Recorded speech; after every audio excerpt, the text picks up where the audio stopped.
Hi guys, I'm Abigail Robertson. Joining me today are three leading experts in one of the most socially divisive issues in American politics in the last 4 decades. That's the issue of abortion. Here with me now is Allison Centofonte with Alliance Defending Freedom, Irina Grosu from Family Research Council, and Melanie Israel from the Heritage Foundation. Thank you all so much for being here.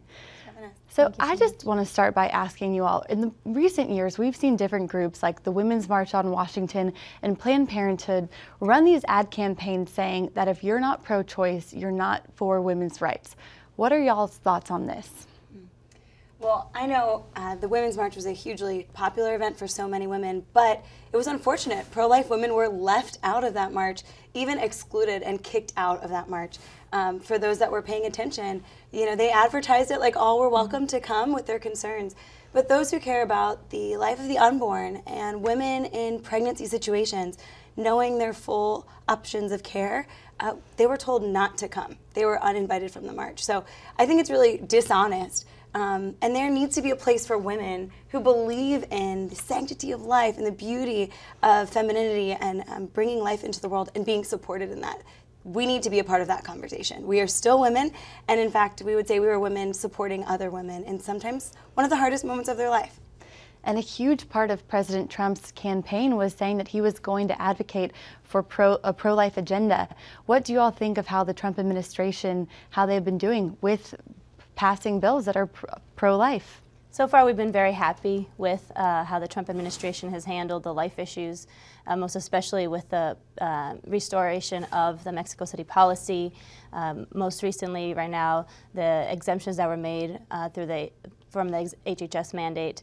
And also just in terms of not allowing states to defund Planned Parenthood if they want to, and really showing that he respects religious freedom and especially on the life issues. Mm-hmm. Definitely, and there are still quite a few things that his administration can continue to do. I think they definitely understand that for pro-life Americans, this is the opportunity of a generation. And in large part, many people put this president in office because of concerns about these divisive social issues, including the issue of life. And so there are still actions that they can take, especially at the administrative level when we're dealing with things like Title X funds and Medicaid, making sure that not only are taxpayer dollars not directly paying for abortion, but that they're not indirectly paying for abortion and abortion providers as well. And we all know that personnel is policy, and that's going to continue being a really important factor because the people in his administration are going to help continue to set the tone on the policies and the guidances throughout the administration. And I would say to that, you know, the president promised that he would look out for religious liberty. It was one of his main promises during the campaign season that he wouldn't allow people of faith to be bullied anymore, and he said he was going to make religious liberty a priority. So that was encouraging to a lot, and it's been really encouraging to see him deliver on that promise. I think particularly of freeing up these pro-life organizations from being forced through the Obamacare mandate. If you all remember, the Obamacare HHS mandate forced businesses to pay for and provide abortion-inducing drugs, contraceptives, and sterilization in their health insurance plans.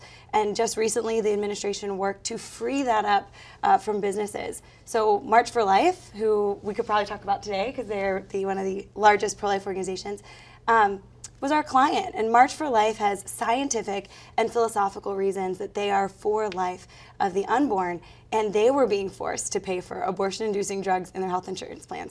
So you think about how unfair that is for groups like them who exist purposely for that reason. Little Sisters of the Poor, some of these Christian universities.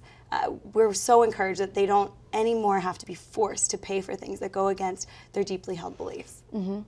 And where do you all think public opinion is on the issue of abortion, particularly with millennials? I will say that we are the pro-life generation.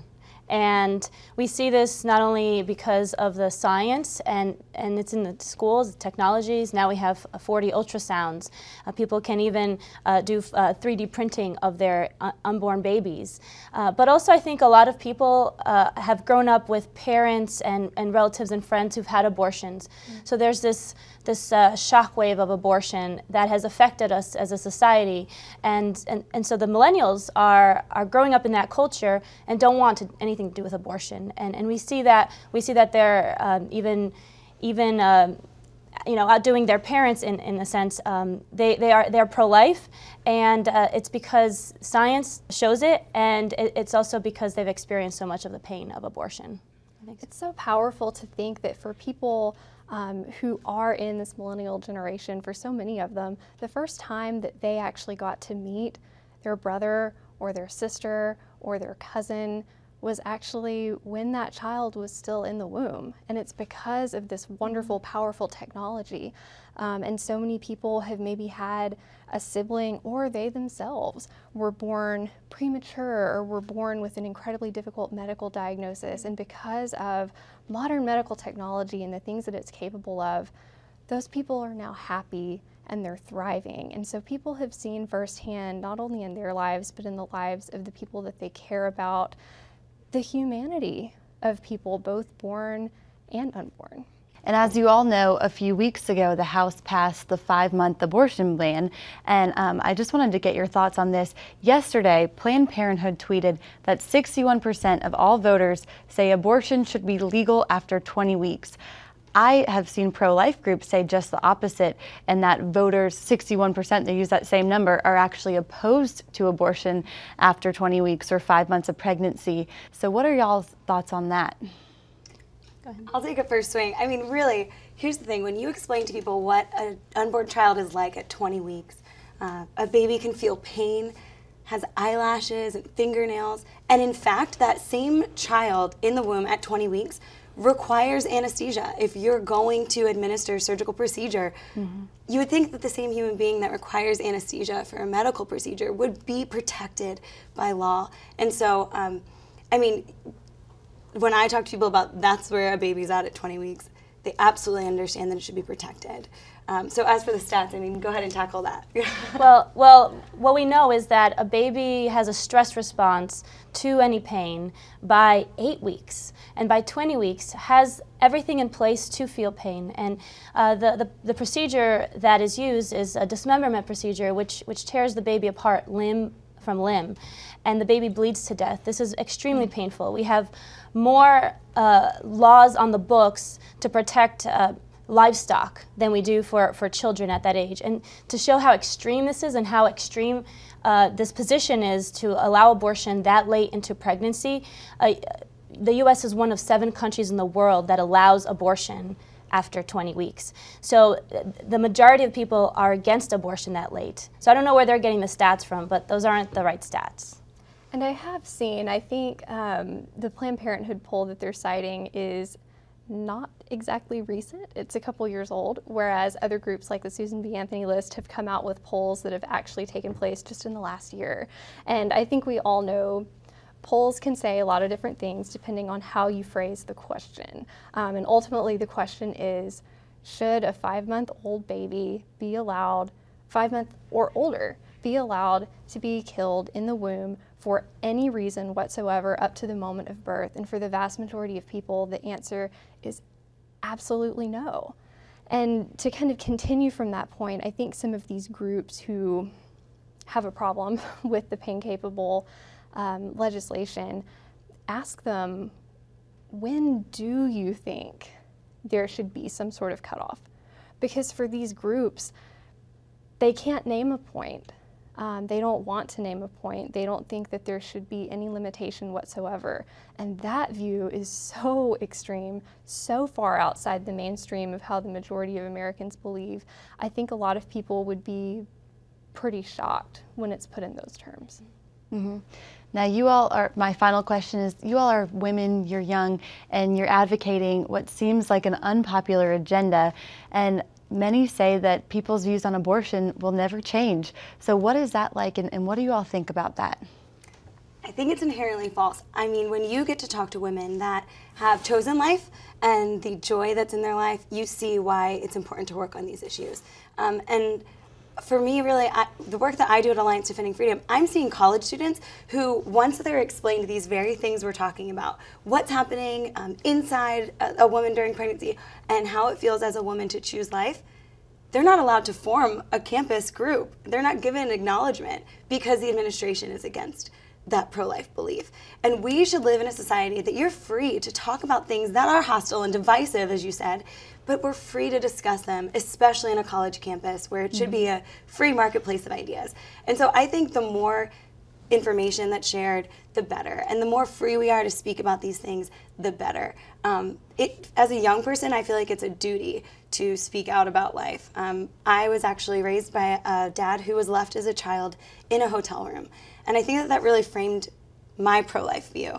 When I found out that he thanked his mom, I got to hear him thank his own mom for choosing life and just for leaving him somewhere that she knew he would be found.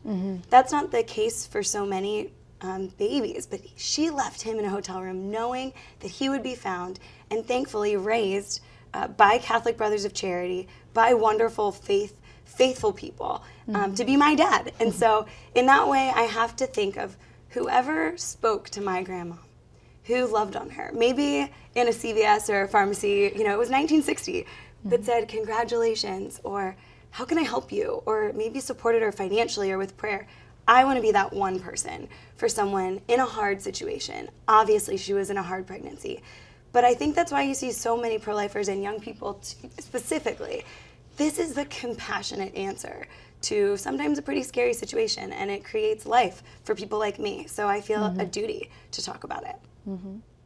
I think that women who are pro-abortion are giving a false choice and false dichotomy, that you can either be a woman and pursue your education or career or have your life ahead of you, or you can have a child and your life ends. And those are the choices. You can kill your child and have this, or keep your child and lose everything else. And I think that that's really not the feminist position. The feminist position is you can do it all. You can have children, you can continue your education, you can continue your careers, and yes, you will have to make some sacrifices along the way. But I think that the pro-life women are giving solutions. They're giving solutions and not saying that you have to kill your child in order to succeed in life. And that is the most pro-woman position we can take.